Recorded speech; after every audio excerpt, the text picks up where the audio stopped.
2017 से पहले ये चर्चा होती थी कि क्या उत्तर प्रदेश को योगी संभाल पाएंगे, लेकिन 2022 में मिली जीत के बाद ये कहा जाने लगा कि क्या योगी आदित्यनाथ बीजेपी के दूसरे ब्रांड मोदी बन सकते हैं। उपचुनाव की जीत के बाद सारे सवालों के जवाब मिलने लगे। योगी आदित्यनाथ ने अपने एजेंडे से यह साफ कर दिया कि नरेंद्र मोदी की तरह परफॉर्मेंस वाली पॉलिटिक्स ही उनकी प्राथमिकता है।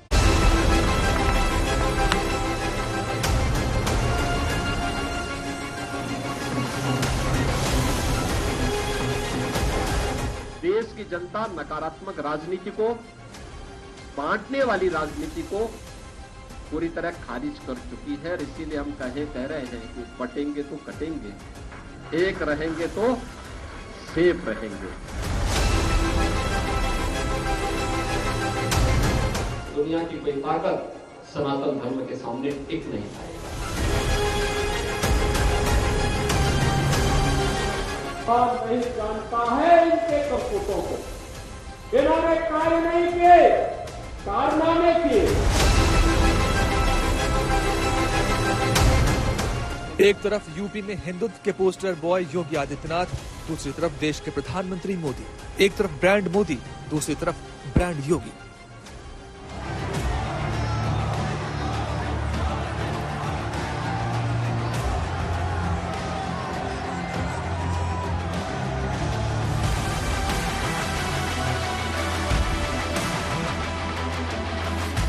प्रधानमंत्री मोदी ने अपनी अलग तरह की राजनीति का ब्रांड तैयार किया है, जिसमें हिंदुत्व के साथ साथ परफॉर्मेंस वाली पॉलिटिक्स और विकास की मार्केटिंग भी उतनी ही जरूरी है। यही सियासी कला सीएम योगी भी समझ चुके हैं। योगी एक मजबूत नेता के तौर पर उभरे उत्तर प्रदेश के अंदर, और उनकी तो अखिल भारतीय स्तर पर भी उनकी काफी मांग है। भारतीय जनता पार्टी के तमाम कार्यक्रमों में चुनाव के दौरान मोदी के बाद सबसे ज्यादा उनकी डिमांड होती है। तो वो एक बड़े मजबूत नेता के तौर पर, हिंदुत्व आइकॉन के तौर पर उभरे और एक मजबूत एडमिनिस्ट्रेटर के तौर पर भी उभरे। तो वो इन सब चीजों का एक असर चुनाव प्रचार में भी दिखता है और भारतीय जनता पार्टी को उसका फायदा भी मिलता है। 2017 में जब उत्तर प्रदेश के चुनावी नतीजे आए थे और बीजेपी के संभावित मुख्यमंत्रियों के नामों की चर्चा शुरू हुई थी, उनमें योगी आदित्यनाथ का नाम कहीं दूर दूर तक नहीं लिया जा रहा था। बीजेपी के अंदर उनकी छवि एक गर्म मिजाज नेता के रूप में थी। योगी को जब सीएम बनाने का फैसला हुआ था तो एक सवाल यह भी उठा था कि क्या यूपी जैसे बड़े राज्य को चला पाना आसान होगा। लेकिन अब योगी एक ब्रांड के रूप में उभरे हैं। जब से योगी जी आए हैं, माहौल ही बदल गया, मौसम भी बदल गया। हमारे योगी जी तो अच्छों की गर्मी उतारने में एक्सपर्ट है। योगी जी भारतीय जनता पार्टी के स्टार प्रचारक हैं और वो मुझे ऐसा बताया गया है कि मोदी जी के बाद जिन नेताओं की सर्वाधिक पूछ है उसमें वो है, सबसे ज्यादा वो बुलाए जाते हैं। तो उन्होंने वहां सभाएं की थी। अब उस सभाओं का भी आंकड़ा देखना पड़ेगा कि उसमें स्ट्राइक रेट क्या था, लेकिन ये बात सच है कि लोग उन्हें सुनने आते हैं और उन लोगों के बीच उनका क्रेज भी है। आज योगी आदित्यनाथ दूसरे राज्यों के लिए मॉडल बन गए हैं। प्रधानमंत्री नरेंद्र मोदी के बाद सबसे ज्यादा रैलियां योगी आदित्यनाथ की होती हैं। मुख्यमंत्री के रूप में योगी आदित्यनाथ ने खुद को एक सख्त प्रशासक के रूप में स्थापित किया है।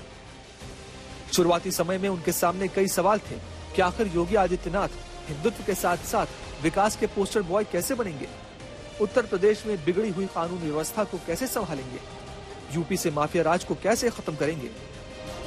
अगर डेमोग्राफी चेंज इसी प्रकार की होगी, आज ये लोग यात्रा रोक रहे हैं। बहनों और भाइयों, आने वाले समय में घरों के अंदर घंटी और शंख भी नहीं बजाने देंगे। बटे थे तो बहन और बेटियों की इज्जत के साथ खिलवाड़ के रूप में पान झेलना पड़ा था। देश की जनता नकारात्मक राजनीति को, बांटने वाली राजनीति को पूरी तरह खारिज कर चुकी है। योगी ने साफ कर दिया कि उनके एजेंडे पर हिंदुत्व के साथ विकास और सुशासन भी है, जिसके रास्ते नरेंद्र मोदी ने देश में पॉलिटिक्स का ब्रांड मोदी तैयार किया है। योगी को देश की राजनीति में भविष्य का मोदी मानने वाले बहुत लोग हैं। सिर्फ 45 साल की उम्र में देश के सबसे महत्वपूर्ण राज्य उत्तर प्रदेश को चलाने की जिम्मेदारी मिली थी। इस चुनौती को योगी आदित्यनाथ ने स्वीकार भी किया था और यूपी को दूसरी बार जिताकर दिखाया भी।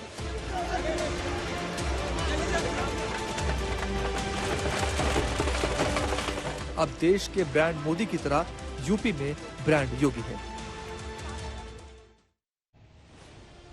अगर इन उपचुनावों को सेमीफाइनल मान लिया जाए तो यकीनन फाइनल 2027 के विधानसभा चुनाव ही कहे जाएंगे। उत्तर प्रदेश में बीजेपी और समाजवादी पार्टी दोनों के लिए वो इम्तिहान का वक्त होगा, लेकिन इस जीत ने फिलहाल बीजेपी को एक मनोवैज्ञानिक बढ़त तो दे ही दी है।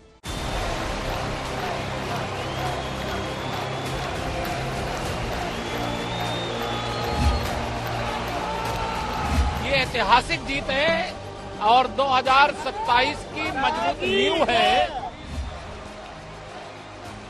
2027 के चुनाव में अभी 3 साल का वक्त बाकी है, लेकिन योगी आदित्यनाथ ने डंके की चोट पर ऐलान कर दिया है कि चुनाव से योगी अब दूर नहीं।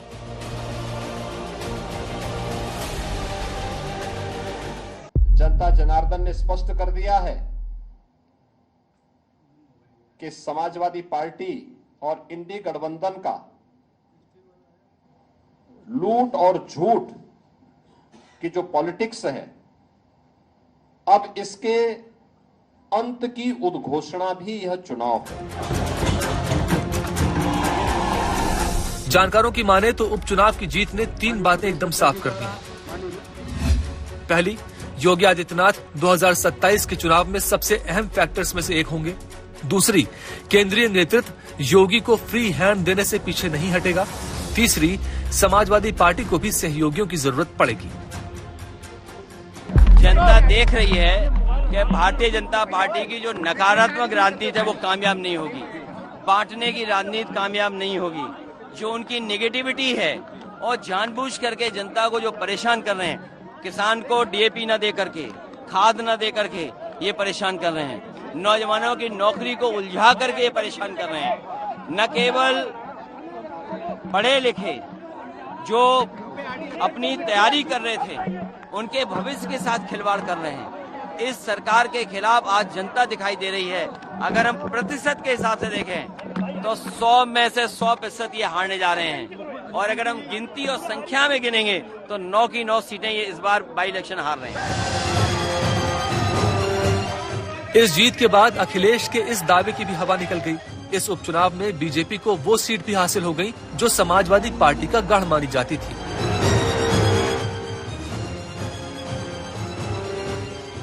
तीन दशकों से जो कुंदरकी की सीट बीजेपी से दूर थी, जहां 65% मुस्लिम मतदाता हैं, वहां इस बार योगी की रणनीतियों से कमल खिला है। फूलपुर सीट भी बीजेपी ने जीत ली, यानी बीजेपी की अपनी सीटों को जिताने के अलावा समाजवादी पार्टी की सीटों में भी योगी ने सेंध लगाई है। अब नजर 2027 पर है। अभी से कहना ये बड़ा मुश्किल है, क्योंकि राजनीति में 6 महीने भी बहुत कम होती है। हमने देखा कि भारतीय जनता पार्टी को प्रचंड बहुमत मिला था 2014 के चुनाव में, लोकसभा के चुनाव में, और भारतीय जनता पार्टी जब दिल्ली चुनाव में गई तो वो हार गई। अभी कहना बड़ा मुश्किल होगा, लेकिन हाँ, जो एक मिथक बन गया था कि अब भारतीय जनता पार्टी को बहुत पराजित किया जा सकता है, भारतीय जनता पार्टी से लोगों का मोह भंग हो चुका है उत्तर प्रदेश में, कम से कम चुनाव के परिणाम तो ये नहीं बताते हैं। लोकसभा में बीजेपी की उत्तर प्रदेश में हार के बाद अंदर खाने ये खबरें भी आ रही थीं कि उम्मीदवारों के चयन में योगी आदित्यनाथ को फ्री हैंड नहीं दिया गया था। इस बार ऐसा नहीं हुआ। हर मोर्चे पर सीएम योगी खुद ही आगे थे। ऐसे में ये माना जा रहा है कि 2027 में केंद्रीय नेतृत्व योगी आदित्यनाथ को चुनाव के लिए फ्री हैंड देगा। ये 27 का सेमीफाइनल कल कहने वाले आज चारों खाने चित्त हो गए। फर्जी पीडीए परिवार डेवलपमेंट एजेंसी चलाने वाली समाजवादी पार्टी का सुपड़ा साफ हो चुका। कटेहरी में कमल खिला दिया, करहल में भी कमल खिलाएंगे। आज नहीं खिल पाया, कोई बात नहीं, लेकिन आगे 27 में वहां पर भी कमल खिलाएंगे। पिछड़ा दलित अल्पसंख्यक फॉर्मूले के साथ इस चुनाव में समाजवादी पार्टी उतरी। हर सीट पर अखिलेश ने अपने प्रत्याशी उतारे, लेकिन यहाँ उम्मीद के मुताबिक जीत न मिलने पर एसपी को भी समीक्षा करनी होगी कि उनका पीडीए फॉर्मूला योगी के हिंदुत्व के फॉर्मूले का कहां तक मुकाबला कर पाएगा। अखिलेश के लिए 2027 में ये विश्लेषण करना जरूरी होगा। ये एक अजीब सा नैरेटिव है। पीडीए एक समूह उन्होंने बनाया, लेकिन भारतीय जनता पार्टी सिर्फ हिंदुओं की पार्टी है या सिर्फ हिंदुत्व की बात करती है, ये थोड़ा सा जाती हो जाएगी भारतीय जनता पार्टी के साथ। अगर आप इस उपचुनाव के बारे में बातचीत करेंगे तो आप ये कह सकते हैं कि पीडीए पर हिंदुत्व भारी पड़ा, लेकिन अगर लोकसभा चुनाव में अगर आप जाएंगे तो फिर ये कहना पड़ेगा पीडीए हिंदुत्व पर भारी पड़ा है। ये तो एक लंबी लड़ाई का हिस्सा है और पीडीए एक ऐसा फॉर्मूला रसायन तैयार करने की कोशिश अखिलेश यादव कर रहे हैं जिसको हम हिंदुत्व की काउंटर के तौर पे, जवाब के तौर पे देखें। इसके अलावा आत्मचिंतन का समय इंडिया गठबंधन के लिए भी है, जहां कब अकेले लड़ना है, कब साथ में लड़ना है, सीटों का बंटवारा कैसे होना है, इस पर भी स्पष्टता जरूरी है।